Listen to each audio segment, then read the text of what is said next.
Windows Genesis sequence. Okay, hello everybody. I'm Gavin Bierman from the Java Platform Group in Oracle. Congratulations for making it to the last day, and thank you so much for coming to my talk. The aim of this talk is to give you a picture of some of the directions we're taking with the Java programming language. It's a little bit introductory, so apologies that it got scheduled on the last day after some of the deep dive talks, but if nothing else, hopefully I can consolidate some of what you've heard this week. I want to lift the curtain a little on how we go about evolving the language and the criteria that we use to make some choices. I'll illustrate this with some recent additions to the language, and I'll wrap up with some examples of things that we've got in the pipeline. Now, I've got a lot to cover, so let's get started. Today, I shall only be talking about Project Amber, and this is the umbrella project that includes new features and extensions to the programming language itself. The goal of Project Amber is, to quote the webpage, to explore and incubate smaller productivity-oriented Java language features. There you go. And it's been a very active project. So we've been delivering features for the past 12 JDKs. Here's our entire history so far. We've been taking advantage of the 6-monthly release cadence by previewing features before deeming them final for the rest of time. Preview features ship in the GA release.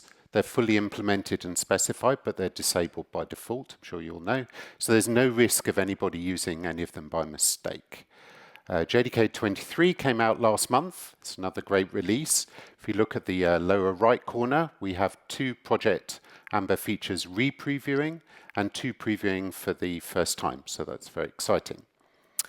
I want to reflect just a little on that mission statement that I read and that phrase, productivity-oriented. What on earth do we mean by that? Unfortunately, it's not what many people think we mean.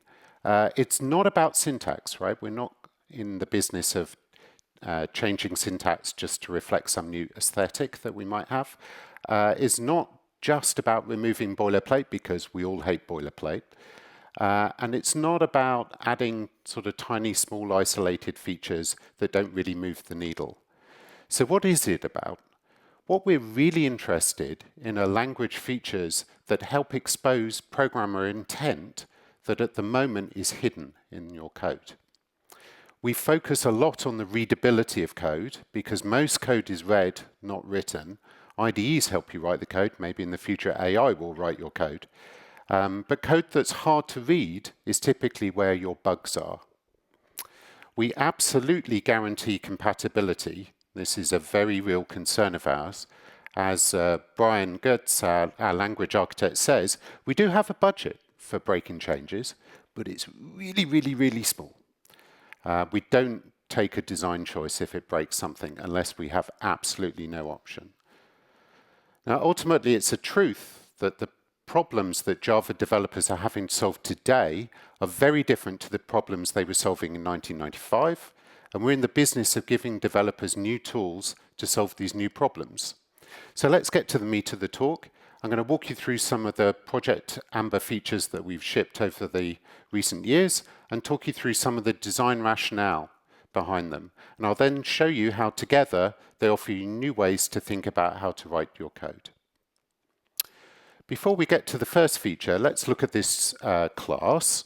It's a very particular sort of class, but one that we write quite a lot nowadays in our applications. And indeed, if you see, there's some ellipses. So I haven't actually included all the code, so it's quite a lot of code. But what's the programmer intent with this class? Well, the intent is very simple, right? It's just a carrier class. It's called point. It's got 2 pieces of data, x and y, that are both integers. But that's a lot of code to write for such a simple intent. The problem is that this intent, whilst a little tricky for humans to read, is impossible for our compiler to figure out that this is what you mean. So there's no way a compiler can look at this code and go, oh, I see what you're trying to do here. And what that means is that if you mess anything up, it can't help you. So for example, if you forgot to make one of these fields, one of the fields final or not private, you're not going to get an error or a warning. The compiler just doesn't know what you're trying to do. So we'd like to make that intent explicit. To make it explicit, we introduced a new sort of class called a record class, and here's how we declare one. Now we're being explicit to the compiler. we'd like to declare a record class, which is a carrier class for data.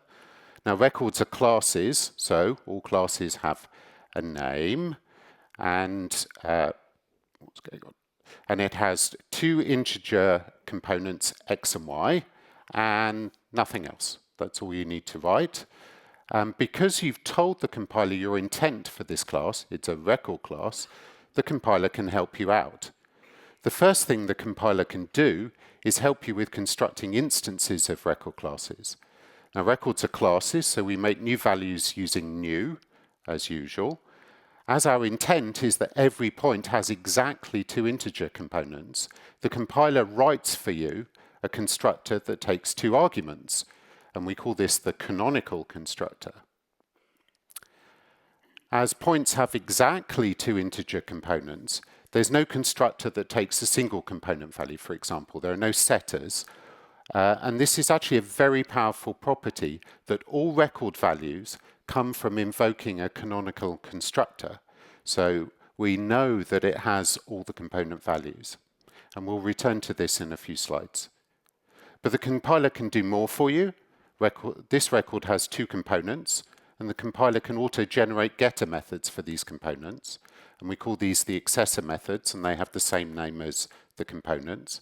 And the fields that actually back up the values of the accessors are private, so you have to use the accessors.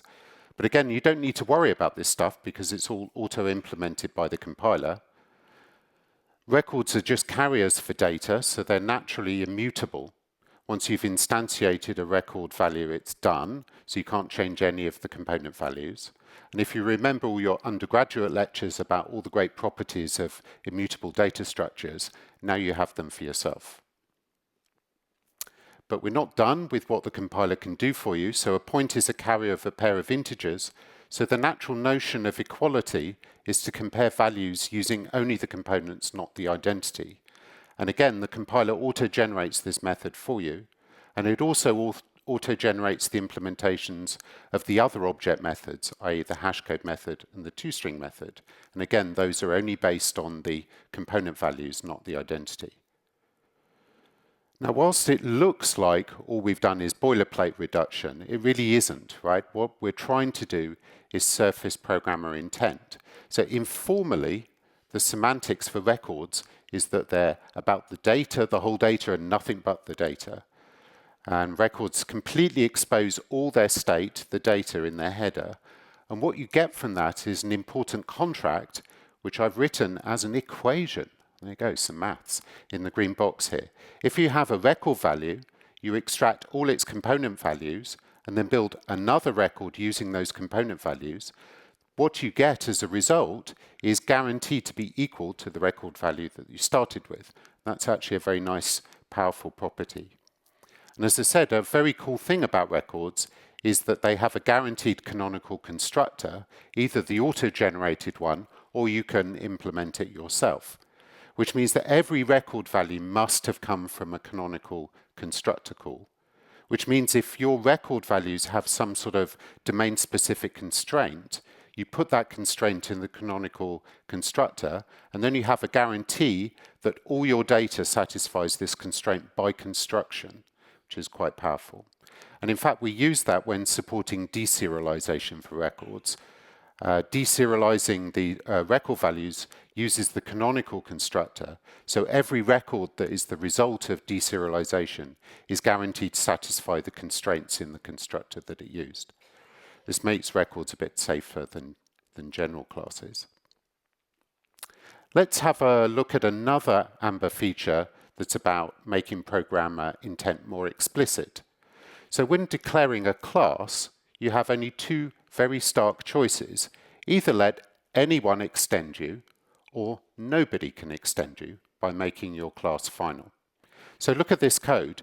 Whilst the programmer intent is that we're declaring an interface shape and we only want to have two implementations, circle and rectangle, there's no way to declare this intent. So when you when you're programming with these shapes, you have to program defensively. So we see here we have code in the second else block to deal with shapes that aren't circles or rectangles. And that's really a bit of a pain. Seal classes shipped in JDK 17, and they allow us to express this program intent explicitly. There's now a mechanism for you to say precisely what you want. You can declare your shape interface as sealed, and then we have a new permits clause where you spell out the subtypes. If you try and declare a subclass that's not permitted, then it's a compile time error. And if you try and load a subclass that's not permitted, then it's a runtime error. So this is very cool because we now have a way for programmers to express directly something that previously was just part of the semantic model. But it's now part of the code, so we can model explicitly that an X is either an A or a B and nothing else. And this is often useful in libraries where you want to write an abstract interface for users and provide the only implementation yourself. And now you can express that directly with sealed types before you had to do some coding tricks to get that sort of thing. Another thing we might hope for is this property, an X is either an A or a B, is something that can be used by other language constructs, and we'll see that later. Let's move on to pattern matching, which has been the subject of a lot of work in Java recently. There's a bunch of theory about pattern matching, and hopefully you attended Agilos's talk a couple of days ago, which went into some of the details of the theory behind pattern matching. But let's look at it through the lens of programmer intent. The code in the green box reflects a programming idiom that most Java programmers are familiar with. It's the test and conditionally extract idiom. So let's look at this code. We have an object X, and we think it's a string. So we test it using an instance of to see if it is a string. If it is, we'd like to get the string value. So we do that using a cast, and then we initialize a local variable s with the string value. Now in the rest of the then block, we can use that actual string value s. And just to repeat, obviously this is conditional, right? The object might not be a string. So this test and if true extract the value idiom is quite common in Java code, but it's a bit laborious, and we have to mention the type several times, which is a bit of a pain. And again, the compiler doesn't really know what you're doing here. So it doesn't, for example, check that you use the same type. So you could be really unlucky, and in this case it's a bit simple, but you might mix up the types, and it may actually type check, and you won't realize what's going on until much later. So it's again another example of programmer intent that the language isn't able to enforce sort of atomically for us. Now pattern matching gives us a way to express that the programmer intent. We can enrich the instance of expression, so instead of just a type on the right hand side, we can write a pattern. This is a type pattern, and it's the simplest form of pattern. All patterns embody a test, and in this case the test is whether a value is an instance of string. Passing the test is known as matching. But a pattern can also declare variables, and if a value matches a pattern, then these variables will be initialized. So in our example, if the value x is a string, then s will be initialized with the string value. And in the then block, the string s will be in scope. Again, the semantic intent, is it a string, and if so, let me have the string, is all now part of the semantics of the construct. So this is good for readability, and again, eliminates places for bugs to hide. On the previous slide, I showed you an instance of with a pattern, but it's not the only place where we can use patterns in our code. We've also made switch pattern matching aware, and this was shipped in JDK 21. We extended switch so you can use patterns as case labels. The semantics of switch is what you expect. To see if a pattern case clause applies, we see if the pattern matches. The cool thing is that you can use the variables that are declared in the pattern on the other side of the case clause. Now, we made one important design decision when extending switch. When we designed switch expressions, we introduced the idea of an exhaustive switch. Why? Well, with switch statements, it's possible that no case label applies, and then we just say, okay, we're done, and then you move on to the next statement. Now, clearly, we don't want a switch expression to have no value. So, because all expressions have a value, right? So we introduced the idea that the switch block of a switch expression had to be exhaustive, i.e. the compiler would check that there was a label that would apply to every possible value of the expression that we were switching over. And often in practice, this just means you have to give a default label. Now, we actually got a lot of feedback from people who said, boy, I wish I had that feature for switch statements too. Now, obviously, we couldn't change switch statements to be required to be exhaustive because that would break the entire world's code base. But we were able to do it for switch statements that have a pattern as a label. So if you use a pattern label in your switch, both expression and statement, it must be exhaustive. And a cool thing is that we can be a little clever. If you're switching over a sealed type and you have a pattern for all the permitted subtypes, then you're deemed to be exhaustive. You don't need a default clause. So in our example here, we need exactly two case labels, one matching circles and one matching rectangles. The type patterns are just one kind of pattern, the simplest kind, but also in JDK 21, another form of pattern was introduced, the record pattern. So let's imagine that we have this record class declaration in the green box, and a colored shape consists of a shape and a color. For every record class, there's a corresponding pattern, a record pattern. This combines a type test and the extraction of the component values. So looking at the record pattern in the green box, a value matches this record pattern if it's an instance of a colored shape, and if it is, then the variable shape is initialized with the value of the shape component, and the color variable is initialized with the value of the radius component.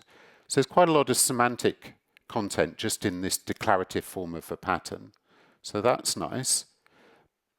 And you'll be pleased to hear that record patterns support the var type inference feature that you might be familiar with for local variables, so they can be a little bit shorter. Now, we're used to nesting class declarations. If you look again at this declaration, the interface shape, the interface type shape is nested in the colored shape record class. And we're used to a nice property that we can compose object construction, right? In other words, we can nest the new expression. In the code in the green box, we see we have a new circle nested inside a new colored shape expression. And this composition is very powerful, and we're so used to it, we hardly notice that we have it. But conversely, with pattern matching, we can compose our patterns as well, i.e. we can nest a pattern inside another one, just like we could with the new expressions. And if we look at the pattern in the green box, there are actually several patterns. There's an outer record pattern colored shape, but also a nested type pattern. To match the pattern in the green box, the value must be a colored shape, and its shape component must be a circle, not a rectangle. And if that's the case, the variable c will be initialized with the circle value, and the variable CLR will be initialized with the color value. Let's add another permitted implementation of shapes, a bit of a weird example, but there we go. A polygon, which is also a record class. So in other words, a shape can either be a circle, a rectangle, or a polygon. We can nest a record pattern inside another record pattern. So to match this pattern here, you must be a colored shape with a colored value CLR, and also you must contain a polygon that itself contains an integer value s. So this is actually quite a sophisticated query on our data, and I leave it as an exercise to you to try and write the same code without using pattern matching, especially when I tell you that patterns work perfectly with null. So there's no possible null pointer exception in this code. So if your polygon value was null, it's just simply the case that the pattern doesn't match. You wouldn't try and get its value and then throw. And this actually makes nested pattern matching a very powerful feature. So far I've showed you 4 nice Amber features, right? Records, sealed classes, pattern matching, enhanced switch. But actually we had a secret agenda. They're all useful in of themselves, but they actually combine to leave you in a position to tackle problems in an entirely new way. So I'm going to take a slight digression and show you what we had in mind there. So Java was invented in the era of the monolithic application, and it's a fantastic tool for building those sorts of apps. And if you want to build an app like that, it's great. Best language in the world is Java. But things have changed. Many, but not all, but many applications are architected differently nowadays. And rather than being architected as a monolith, they're often composed out of many smaller services. These services get reused across applications. One aspect of this is that these services typically exchange data, not objects, which means that many of the strengths, the traditional strengths of object-oriented programming, which essentially is about managing complex business entities and so on, is slightly less important. And what's more important is the exchange of pure data. So we might conclude that Java needs to be perhaps a little more agile at handling pure data. But what do we mean by that? Well, what we mean is kind of modeling data as data, which means, you know, the data is immutable, it's typed. We're Java, we're not giving up types. The data should be consistent, so we'd like it to be the case that you can't represent invalid state that you want to pass around. And obviously we need to convert to and from the wire format. So obviously we'd like that, but we'd like to use the natural idioms for the language. We don't want to say embed JSON into Java. That would be horrible. And we don't want you to be forced to represent all your data as strings, and then you give up all your strongly typed programming and move to a world of stringly typed programming, which is not a nice place to be. Where object-oriented programming has classically encouraged us to use classes to model large business entities and long-lived processes, these smaller code bases will get more mileage out of using classes to represent the data. So to make this more real, I'm going to walk you through an example. And it's an example of taking this more data-focused view, which we might pompously refer to as data-oriented programming. So what I want to get across is that if you take this view, you can use some of these new features of Amber to program things in a new way. So here's an example. I'm not going to claim that we're going to do this to the future class, but here's the future class that was introduced in Java 5, represents a computation that may run concurrently with an initiator. If you look at the method get, you can sort of see what the programmer intent for a feature is, right? You call the get. If the computation is not yet finished, obviously the get method blocks until one of the completion modes occurs. And if it's successful, then you're going to get the result of the computations. That's the thing of type V. If the computation completes by throwing an exception, then that exception will be wrapped in an execution exception. If the computation timed out or was interrupted, you're going to get a different sort of exception. So this API is quite precise, but it turns out to be a little bit painful to use. And the problem really here is that there are multiple control paths. The normal path where the call to the get method returns a value, and numerous failure paths, each of which must be handled in a separate catch block. The real problem here is we get only limited help from the compiler to make sure we've done everything correctly. But let's look again at this problem, but from a sort of more data-focused perspective. So again, what is it that we're trying to model here? Well, let's say that the get method always returns a value. Okay, so what can this value be? Well, it's either something modeling success, something modeling failure, something modeling timeout, or something modeling interruption. So let's run with this. Let's say the get method returns an async return value. This is the data that we're going to get back. So let's think about this data. Well, it can be one of 4 things, right? Let's model the success using a record called success with a component containing the return value. Let's model the failure using a record class with a throwable component. Let's model the timeout using a record class timeout without any components, no problem. And let's model the possibility of being interrupted using a record class interrupted, again with no components. And of course, those are the only possible data types. So now we can seal the async return interface. And this is a very beautiful declaration. It's an abstract data type, for those of you who know that. That matches perfectly our design intuition. The 4 possibilities of the data returned by the get method is modeled using 4 record classes that all implement the sealed interface. But the real win is the sort of client experience of using this version of the return type. We invoke the get method to get a result, and now we want to look at the result. Let's examine the data. So of course we use a switch. What are the implementations of that async return value? Well, first it could be a success, so we use a record pattern to match this value. It could be a failure, so we use another record pattern to match that. It could be a timeout, we use a record pattern to match that possibility. And finally, it could be an interrupted value. And again, we use a record pattern to match that.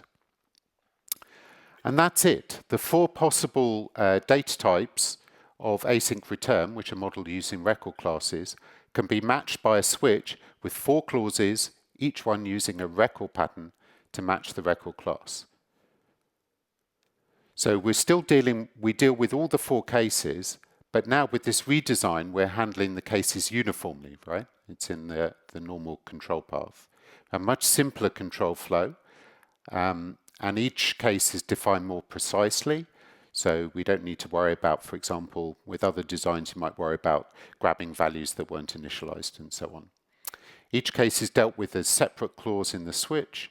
And again, if we forgot any of those clauses, the compiler will complain and tell us, because this is a pattern switch and it has to be exhaustive. So this is the data-oriented programming style. Whenever you're dealing with data, model it directly.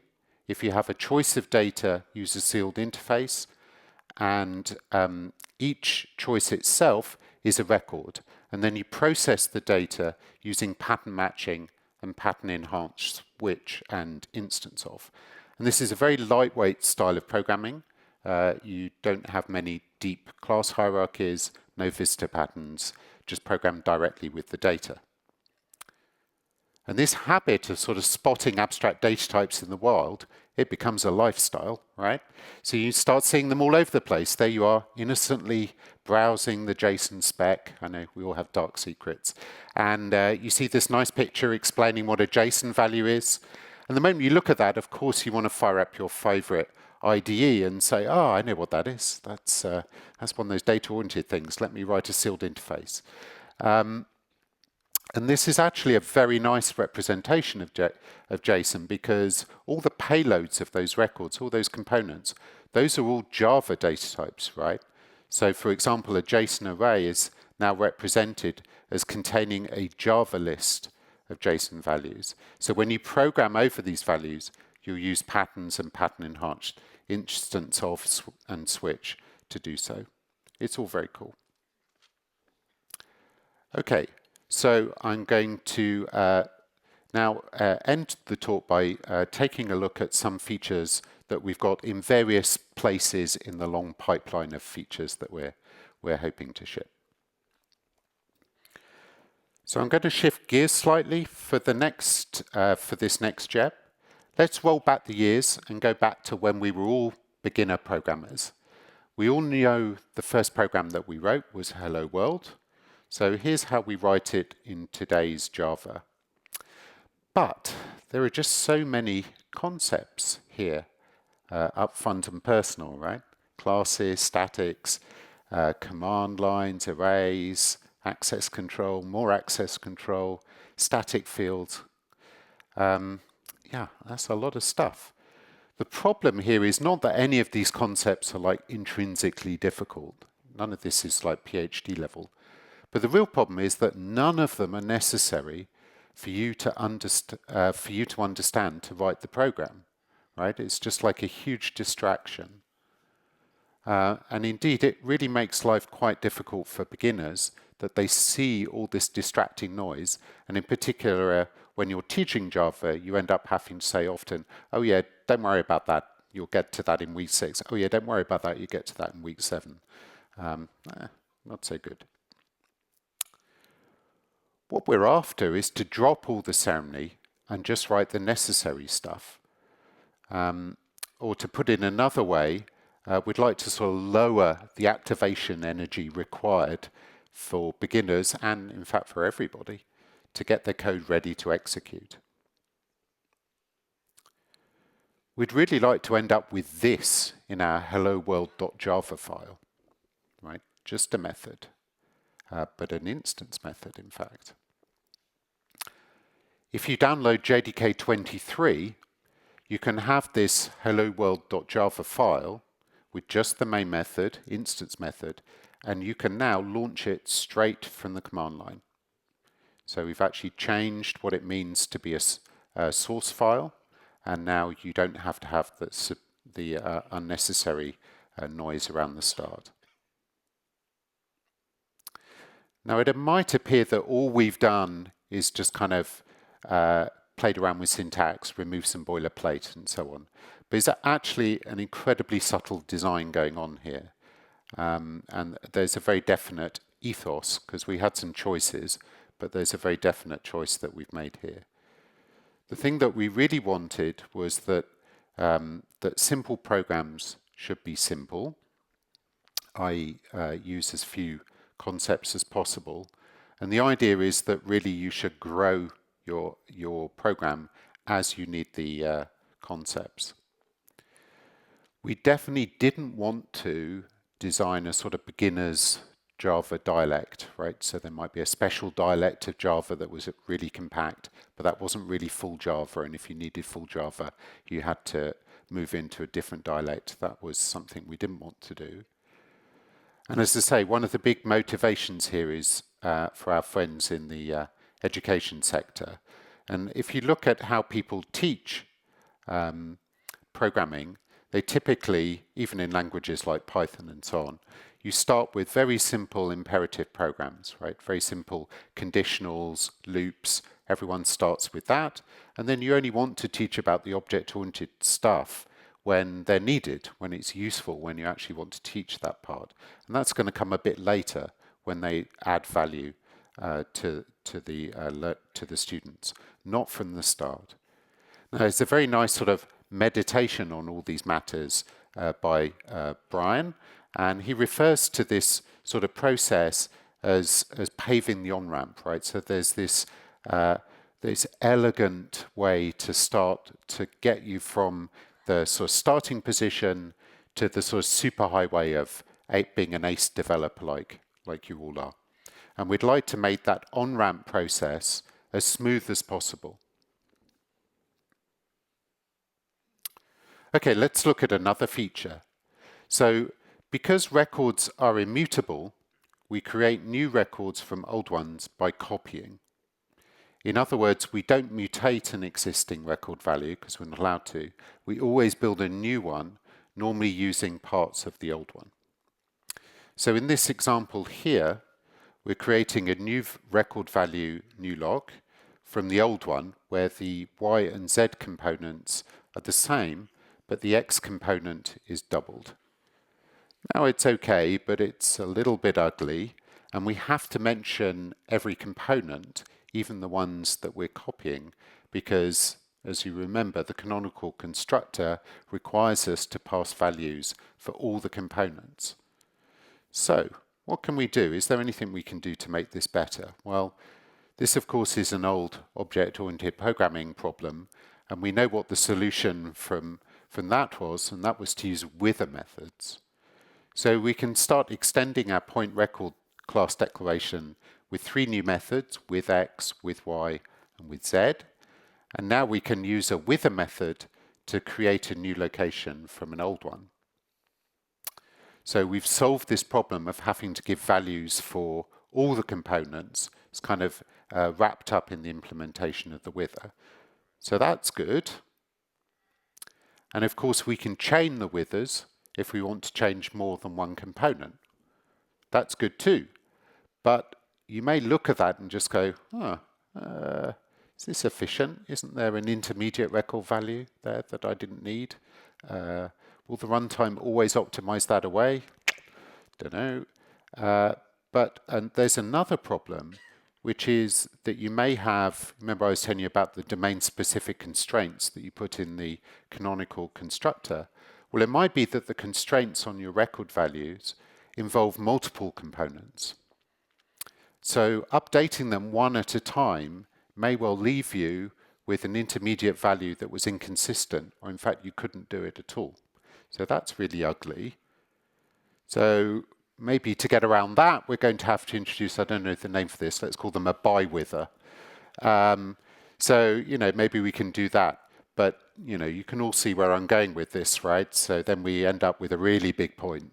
And now we're writing lots of withers and lots of by-withers and try-withers. And no, we're not going to do that. So let's think about doing something better that supports the programmer intent more directly. Let's add a new expression form. Let's call it a with expression.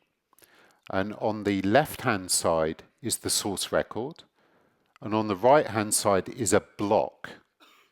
But there's a lot of stuff going on here. So implicitly, at the start of the block, all the component values of the source record, the thing on the left, are copied into local variables for you. And then in the block, you can do whatever you like with those variables, right, including assign to them. And then implicitly, after that block's finished, we're going to create a new record for you using the values of those local variables in the block. So in our example here, implicitly at the start of the block, a new local variable x will get initialized with the value of the x component, a variable y will get the y component value, and the variable z will get the z value. And then in the block, you see we're just doing one thing, which is to double the x variable. And then after that block is executed, we're going to create a new point which will have the updated x value and just the copied y and z values. That looks good. Here's another with expression. This one calculates new values for all the component values. That looks good. And this one just updates two of them. And again, the y one will just be copied. So this is very nice, right? We have no exponential blow up of wither methods or anything like this. In fact, no methods at all. And the compiler can auto-generate all of this code for you. And again, because the compiler will use the canonical constructor at the end after executing that block, we know that the new record value that we get out will satisfy your domain-specific constraints of the record class. Okay, final feature. So JEP 482 is actually a complete reimagining of the role of constructors in the process of object initialization. And, oh yes, sorry, I forgot to mention its title, Flexible Constructor Bodies. So we all know that constructors are responsible for creating valid instances. And this gets more complicated in the presence of subclassing. So for example, suppose we have a person class and we have a subclass of employees. So every employee constructor will invoke either implicitly or explicitly the person constructor. And these two constructors therefore are kind of working together to ensure we get a valid instance. So the employee constructor at the bottom is responsible for the fields declared in the employee class, while the person constructor is responsible for the fields declared in the person class. So since code in the employee constructor can refer to the fields declared in the person class, it's important to ensure that those fields are properly initialized before the employee constructor is allowed to access them. So Java provides this guarantee using a simple solution, which is to require that constructors must run from the top down. It does this by constraining the constructor bodies. So if you write a constructor invocation in your constructor body, it has to be the first thing in the body. If you don't write a constructor invocation in your body, the compiler will insert one at the start. So it's always the first thing in the constructor body. So let's look at an example to see what's going on. So I've got a class A that extends object, class B that extends A, all the way down to class Z that extends Y. And now I want to create a new instance of Z. So we're going to call the constructor for Z. The first thing it does is call the superconstructor. So we call the constructor for Y. The first thing it does is call its superconstructor, and so on. So it'll bubble all the way up to the constructor for A. The first thing it does is call the constructor for object special. So now we're at the point of running the body of the object constructor, and now we can come back to the rest of A's constructor body. Then we execute that. Now we go and execute the rest of B's constructor body, and then we come all the way down, we execute the rest of Y's constructor body, and then we execute Z's constructor body. So you see here, this is why it's called top-down. We end up going all the way up the hierarchy, and then we work all our way back down. But this is actually sometimes a little bit inconvenient. So let's consider this example here. We're creating some class positive big integers that extends the big integer class. It's all fictional. And we're writing the constructor for positive big integers. We get given a value. And what we'd like to do is check that that value was valid before we bother constructing this object. So this is the code that we'd naturally like to write, but oh, it's actually illegal because I now have a statement in front of my super call. So can't do it. That's annoying. So, well, I guess I could swap them around. I mean, I could build it and then decide, oh no, that was a horrible mistake. So in this example, there's probably not a lot of work involved. So it's probably not a disaster to do this. But, you know, if your constructor launches a nuclear missile and then you decide, oh no, I shouldn't have accepted that value after all, you're in a bit of a difficult bind. So experienced developers, I guess many of you in this room know, there is a little trick you can do. So you can take advantage of the fact that you can call a method in the argument position of a supercall. And so we can secretly wedge in there a static method to do the check for us. So this is kind of, well, it's doable, but it's a bit disgusting. Yeah, so it's a kind of messy part of the language, and indeed the compiler and the spec are a bit unaligned about exactly what you can do in these positions. But time for us to tidy it up. So before we tidy it up, we should just have a look at, well, the compiler doesn't let you do anything in those argument positions supercall. What are you allowed to do? Well, broadly speaking, there's a lot of very complicated details, but broadly speaking, you can put anything in those argument positions that doesn't use the current object that you're constructing. So obviously that would be weird, right? Because then you would break this constraint that we don't want to use anything that we haven't initialized yet. So that's the constraint. But can we just like take a step back and design a better world for constructor bodies? Yes, we can. Let's consider that all constructor bodies ought to look like something like this. There's, in the constructor body, there's the space before the supercall. There's some statement in there, maybe 0 of them. Let's call that the prologue. So that's the stuff that's going to run before I invoke a supercall. And then we invoke the supercall, and then there's the stuff that happens after the supercall. So let's call that the epilogue. And then when we do this call graph, you remember that nested classes.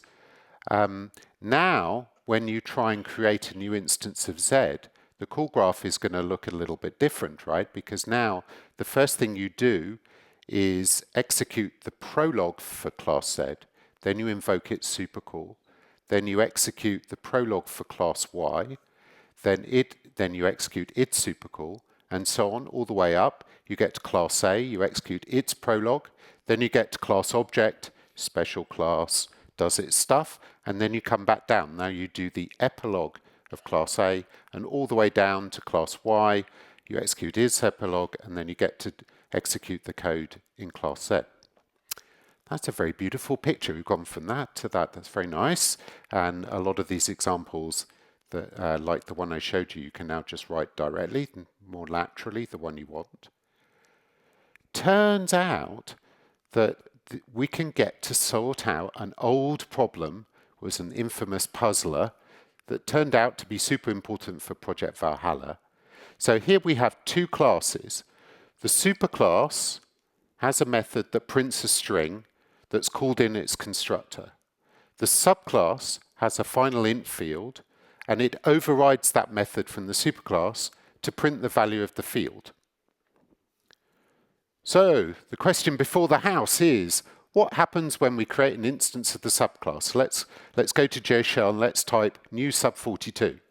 So, you may think, well, there's one method that prints a string, there's one method that prints the contents of X, that's 42, so, well, we've got a 50-50 chance, right? It's one of those, right? Okay, so you run it, wah, wah.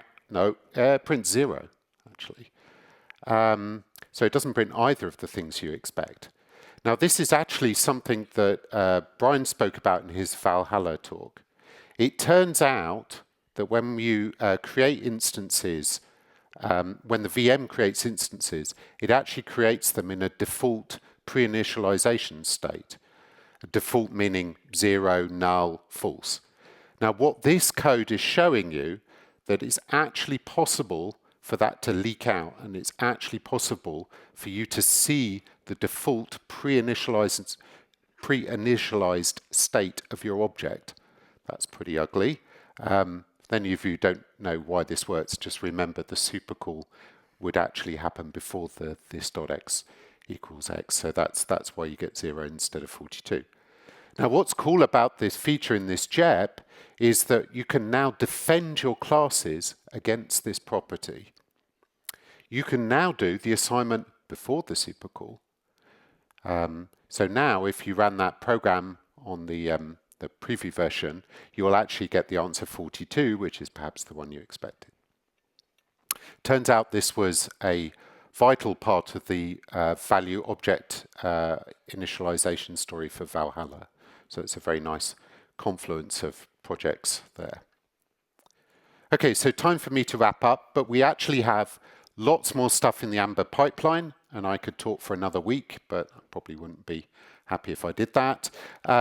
So two more JEPs, the other two JEPs that we previewed in JDK 23. One is we're filling a gap from the module system. So there was always a way for you to import a single type from a package, and also all the types from a package, but there was no way for you to import like all the types from all the packages from a module. But we are adding a new declaration to let you do exactly that. It's very nice for when you're experimenting, because now you can just say, oh, just give me all the classes. That's great. We're also extending pattern matching to properly support primitive types, allowing for conversions between those primitive types.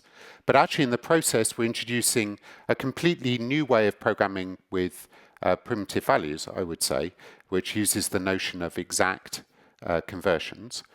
But there's actually even more. So that's what we've got coming, what we shipped in JDK 23. But we've got lots of stuff in the pipeline. So let me give you a little taster of that. There is public information out there if you check the mailing lists. Remember how we got to write patterns for our record classes? So what we're looking at the moment is what it takes so you can write a pattern like that for any class you like. Very cool. Obviously, you're going to have to do some work. We can't do it automatically. So you're going to have to write some declarations, and we're currently working on exactly the best way to do that. But what it means is that compositional querying that you got for deeply nested records, you'll get it for all your classes as long as you play the game that we'd like you to do. Some other examples. We're interested in supporting safe template programming. So templates are string with holes. You want to plug with values. Lots of people have to do this, especially when you're like representing other languages in Java. We'd like to help you with that. We don't want to create the next 25 years of injection attacks for applications. So we'd like to do it in a way where safety is kind of a paramount feature. So we're interested in that. What else are we doing? I've spoken about patterns for records, patterns for classes, patterns for primitives. What's missing? Arrays. Yes, we'd love there to be a simple way for you to say, hey, does this value match an array of this shape? That would be cool. Instance of is an expression. Why can't it be a statement? Fingers crossed it will be. Lots of exciting stuff. Okay. Right. So what do you need to remember from this talk? Project Amber is bringing you features to make you more productive. Remember that. So thank you. That's all right. There are a number of themes in Project Amber: more precise data modeling, pattern matching, streamlining the on-ramp experience for beginners. I hope you agree with me that Java is actually moving quite fast, doing lots of stuff really quickly. We're doing it all in the open, so get involved, read the mailing list, sign up, read the JEPs, try out the prototypes, try it with your apps, tell us how it goes. And with that, thank you very much.